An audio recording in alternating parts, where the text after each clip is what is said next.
وكلا نقص عليك من أنباء الرسل ما نثبت به فؤادك وجاءك في هذه الحق وموعظة وذكرى للمؤمنين.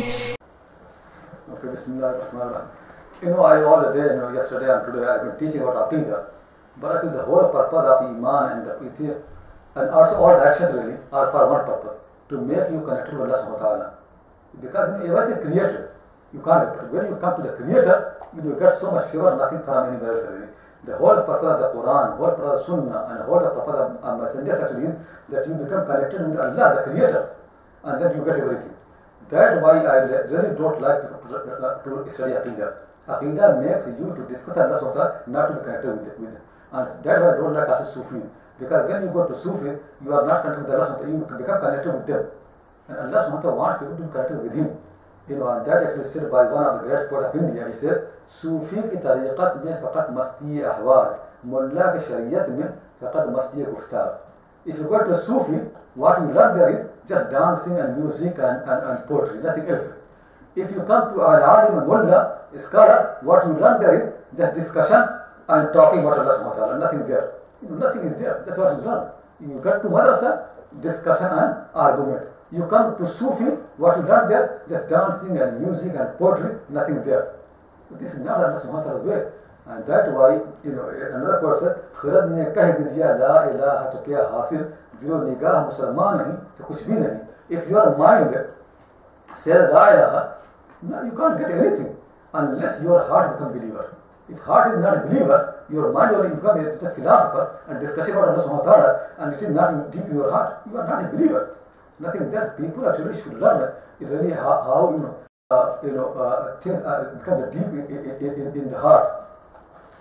And that's why in other poetic verse Iqbal says very nicely, Utha mai madrasa o khanqah se ghamnak na zindagi na muhabbat na ma'rifat na nigah. Madrasa is where you learn discussion. Madrasa is school. And Khanaqah is a Sufism. So Iqbal is saying, I went to Madrasa, nothing. I became actually, in big grief. I went to Khanaqah, nothing. Why? Because there is no life in Madrasa and Khanaqah, no love, no knowledge, no eye, nothing. They don't have anything. Just discussion, just argument, just dancing and just music. Nothing is there. And then he said another poet was halaqai Sufi mein dhikr be namo be soz saad mai bhi raha tashna kaam tu bhi raha tashna kaam. When I went to the circles of Sufis, nothing. They remember Allah subhanahu wa ta'ala without any beauty, without anything in the heart. Just dhikr for nothing is there, nothing in the mind, nothing in the heart. I went to the circles of Sufi, get nothing. I remain thirsty, you also remain thirsty. Nothing is there. It is just basically our tradition, the following. This is not really real. People should learn about Allah subhanahu wa ta'ala, they remember Him. In such a way, Allah becomes in your mind, Allah becomes in your heart all the time with you. Then you see support of Allah will be with you. Another poet said in Arabic language, Li habibun khayaluhu nusba ayni sirruhu fi dhama'iri madfunu in tadhakkartuhu faqul li qulubu aw ta'ammaltuhu faqul li uyunu. I have got a beloved whose imagination is all the time in front of my eye. Always I think about him. My beloved is so dear to my heart, always in front of my eye. His secrets are buried in my heart. All the time just about him in my heart. In tadhakkartuhu fakulli qulubu. Even I remember my beloved, all my body becomes hearts. Every part of my body becomes like heart. Aw ta'ammaltuhu fakulli uyunu. And when I think about my beloved, every part of my body becomes eye. This should be, Allah subhanahu wa ta'ala should be so dear to your heart that when you think about Him, just every part of the body enjoys that. When you mention His name, every part of the body tastes His name. You must have heard the name of Layla al-Majnun. Do you know Layla al-Majnun? It is very famous story in Arabic language.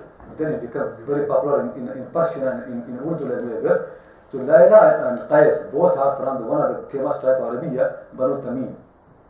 Very, very big tribes, and they are cousins. They are grown up in the desert, together. But from very beginning, where they were not adult still, Qais fell in the love of Layla. Actually, Christ also said in one of the poetic verses that, I loved Layla even before I knew what love means. I loved her even before those things which appear on the women, I could see her. Nothing was there. Could not see the sign because she was still young, but I loved her. So, becoming in love. But somehow the marriage could not happen, and he became married and all those things. So his father actually thought if he brings Qais, his son, to Hajj, and he reports to Allah subhanahu wa ta'ala, maybe Allah subhanahu wa ta'ala helps him, and then all the worry and thinking about Layla goes from his heart. So his father brought him to Mina, to Hajj, to make dua. And in very nice poetic verses, I don't remember it, I don't want to mention here, but in one of the poetic verses, his father asked him, okay, repent to Allah subhanahu wa ta'ala that he removes from your heart everything other than Allah. So then he made dua, Allah subhanahu wa ta'ala, anything that I have done, any sin, any remember, anything, I repent to you. Except the love of Layla, فَإِنِّي لَا أَتُوبُ, I don't repent from that love. His father said that to him, you are mad. Actually, one other story actually is about money. It is said that when Hasan, he made a treaty, with Muawiyah, and that he gave the Khilafah to Muawiyah, and he left to Medina, and Qais Majnun, he was with him. So Hasan said to him, don't you see how big thing I have done? I surrendered the Khilafah to make Muslims united. So then Qais said to him, you did it, but it was good that you did it, because Khilafah did not suit you anyway. So Hasan became angry. He said, do you think it suited Muawiyah? He said, no, it did not suit Muawiyah. So then he said, then who did it suit? So he said, it only suited Layla. So Hasan said to him, Anta Majnun, you are mad. You have come so much mad. So, this is how it is. So he said that when I came to Hajj, to what he said, وَدَاعٍ دَعَا إِذْ نَحْنُ بِالْخَيْفِ مِنْ مِنًا فَهَجَّجَ أَحْزَانَ الْفُؤَادِ وَلَمْ يَدْرِي. When I was in the Mina, Majnun said when I was in Mina, somebody was calling in the Khayf of Mina. Khayf is where the mosque of Mina is there. But he said something which actually raised all my worries and my grief from my heart. But he did not know what he's doing. What he did, دَعَا بِسْمِ لَيْلَى غَيْرَهَا فَكَأَنَّمَا أَطَارَ بِلَيْلَى طَائِرًا كَانَ فِي صَرِيرٍ. That person was calling someone who was Layla, whose name was Layla, Ya Layla.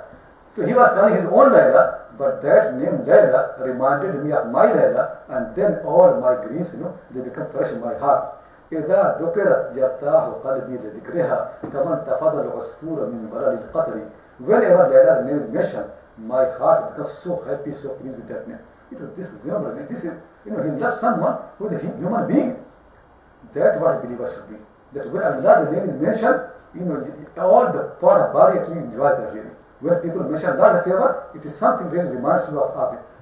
Believer actually, every single thing in our life should be part of Allah subhanahu wa ta'ala. When somebody is subhanallah, we enjoy that really. When people, like you see, where people like imagine when he does Layla, even her name, brings enjoyment for her. Allah's name should bring actually enjoyment up to our heart. We say Allah, we should really taste the name. And that's why another poetic verse, Majnun said, وَقَالُوا لَوْ تَشَاءُ صَبَرْتَ عَنْهَا فَقُلْتُ لَهُمْ فَإِنِّي لَا أَشَاءُ. People said to me, if you want, you can do sabr from Layla. You can be patient and you forget her. I said to them, but I don't want to do sabr. I don't want to have patience. This is how believers are. They don't want to have patience. Allah's name to them so dear really, they don't want to have any sabr, any patience. Another Arabic poet says very nicely, وَشُغِلْتُ عَنْ فَهْمِ الْحَدِيثِ سِوَى مَا كَانَ فِيكَ وَفِيكُمْ شُغْلِي وَحُبُّكُمْ شُغْلِي وَأُدِيمُ نَحْوَ مُحَدِّثِي نَظَرِي أَنَا قَدْ فَهِمْتُ وَعِنْدَكُمْ أَقْلِي. The poet said, whenever people talk with me, I don't understand anything whatever they say. My mind is busy about you, my beloved. They talk with me about this thing, about that thing, but I don't understand anything. Because my mind is busy with you. وَحُبُّكُمْ شُغْلِي, and your love is my business. وَأُدِيمُ نَحْوَ مُحَدَّثِ نَظَرِي, and I keep looking at the person who is talking with me. He thinks that I understand what he said. He does not know why my mind is with you, not with the person who I'm talking. This is how the believers are really.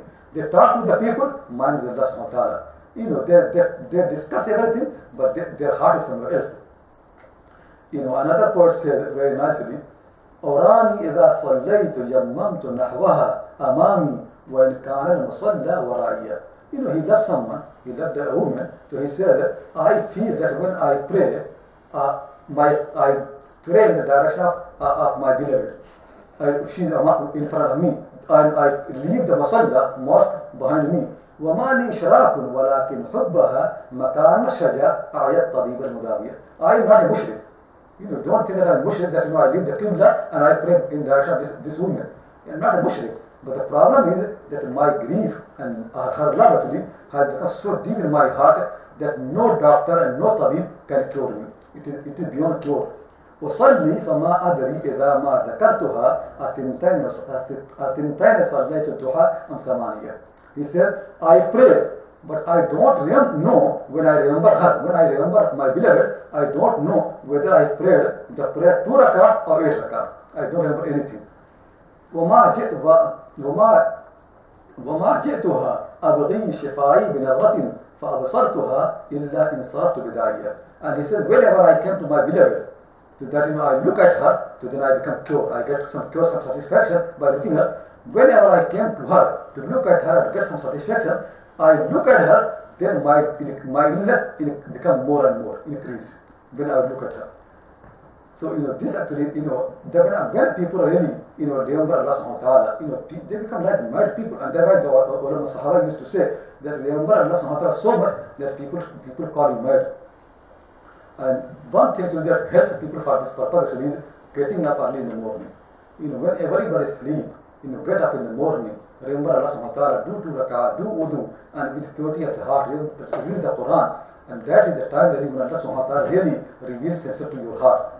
That's why one of the great poets of India actually, Akbar again used to say, Attar ho, Rumi ho, Razi ho, Ghazali ho, Attar ho, Rumi ho, Razi ho, Ghazali ho, kuch haath nahi aata, be aahe sahar gahi. All these are big people in Islam, Attar, Rumi, Razi, Ghazali. He said, whatever you are, if you don't get up early in the morning and don't remember your Lord, you get nothing really. So the whole purpose basically for this thing really is make connected with Allah subhanahu wa ta'ala. And whenever you have any need, anything that you ask really, come to Allah subhanahu wa ta'ala and ask him really. And when you ask him, you forget your need really. Come and ask him. Asking him actually makes enjoyment. Remember that really. You are a believer. Believers actually have more value than it is nothing actually has more value in that than believer. Understand your value. You are not created to earn money, to make money, to eat and drink. You haven't created to remember him. His name should be pure for you anything. One of the great poets of India, Amir Khusru said very nicely, the Har do Alam, Amir Khusru is the biggest poet of India, no doubt really. He said, Har do Alam qeemate khud guftayi, nirkh bala kun ki arzani hunuz. You say your value is both words, this word and next word. Raise your price, still you are cheap. You are more valuable than that. Raise your price. Believers have more value. Because one subhanallah believer fills all the space between the earth, between the heaven. When subhanallah, is there anybody, any mathematician, any calculator who can calculate the reward of subhanallah? One subhanallah? Does anybody know can anybody measure the distance and the space between the earth and between the sky? When people say one subhanallah, it fills all that. That I am keep saying, one subhanallah is better than anything in the universe. One subhanallah. If you pass by somebody among your friends who has got a nice car and you don't have car, don't worry. Say subhanallah, you get more than that. If you somebody has got a palace and you don't have a palace, say subhanallah, you got more than the palace. If somebody has become president of America and you are not president of America, say subhanallah, you got more than that. One subhanallah is better than the whole empires of the world. If you become king of the whole universe for millions of years, somebody who says one subhanallah, he is better than you. And that's why actually love Khaqani, one of the great Persian poets really, he said very nicely, فَسَسِّي سَارِي مَعْنَا مُحَقَّقْ شِبَّ خَاقَانِي كِي يَقْدَمْ بَا خُدَى بُودًا بِأَزْ مُلْكِ سُلَيْمَانِ. After 30 years of my life, this meaning has become very clear to me. After 30 years of my life, this meaning is so clear to me. One moment with Allah subhanahu wa ta'ala is better than the whole kingdom of Sulaiman alayhi salam. One moment with Allah subhanahu wa ta'ala. Just remember his name. There's nothing more heavy than Allah subhanahu wa ta'ala's name. There's nothing more beloved to the believers than him. There's nothing more curing for your illness than the name of Allah subhanahu wa ta'ala. Enjoy his name. Remember him. You can't say that nobody is helping me. Believers cannot say I'm alone. Believers cannot say I'm helpless. Allah is with you. If Allah is with you, Somebody, one of the Muslim disciple, he came to Hindu saint, and this Muslim disciple said to Hindu saint, I am going for traveling, can you advise me something? So Hindu saint know that he is a Muslim, so he wanted to advise him like a Muslim. So this Hindu said to him that, do you know Allah? So Muslim said, yeah, I know Allah. He said, okay, if you know Allah, then don't worry if you don't know anyone else. If you know Allah, don't worry if you don't know anyone else. Okay, Allah is enough. And then he said, does Allah know you? He said, yeah, Allah knows me. He said, if Allah knows you, then don't worry if people don't know you. Keep that in mind. If you know Allah, then why you need to know anyone else?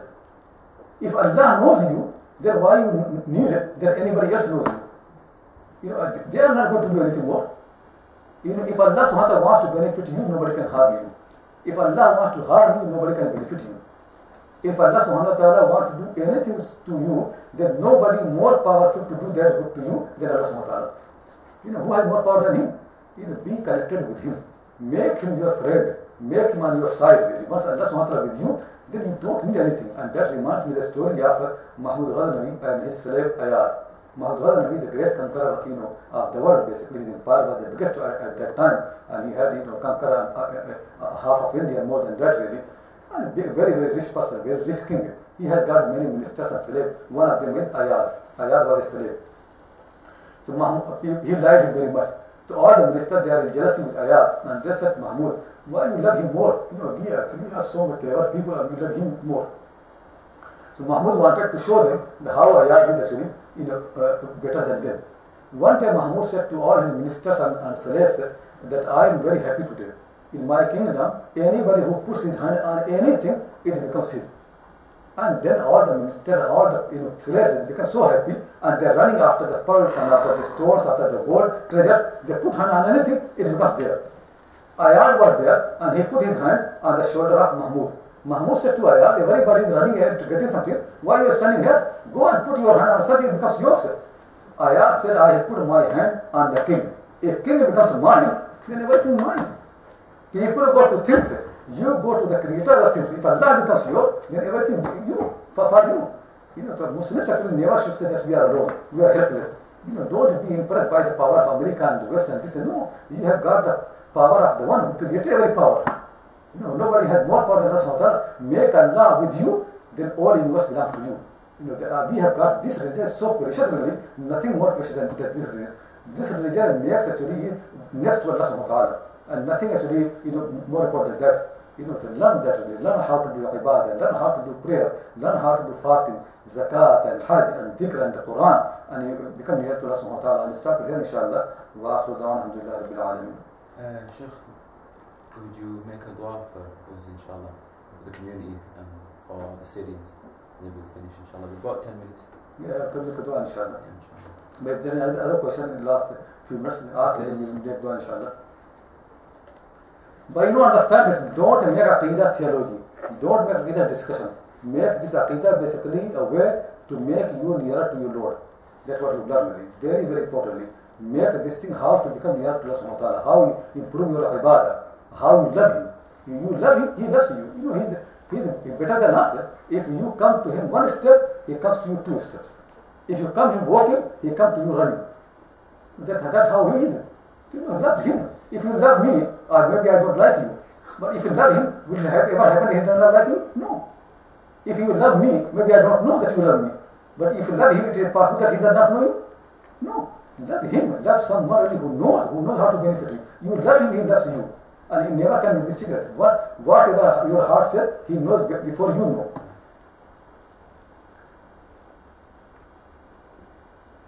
Okay, let's make dua, inshallah. اللهم صل على سيدنا مولانا محمد وعلى آله وبارك وسلم. ربنا آتنا في الدنيا حسنة وفي الآخرة حسنة وقنا عذاب النار. اللهم إنا نسألك علما نافعا وعملا صالحا ورزقا حلالا واسعا وشفاء من كل داء. اللهم حبب إلينا الإيمان وزينه في قلوبنا وكره إلينا الكفر والفسوق والعصيان. اللهم اجعلنا من الراشدين. اللهم إنا نسألك مخافة تحجزنا المعاصي. اللهم اجعل هوانا تبعا لما جاء به حبيبك ونبيك محمد صلى الله عليه وسلم.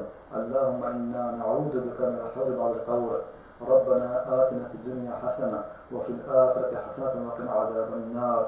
اللهم صل على محمد وعلى آل محمد وبارك وسلم برحمتك يا أرحم الراحمين.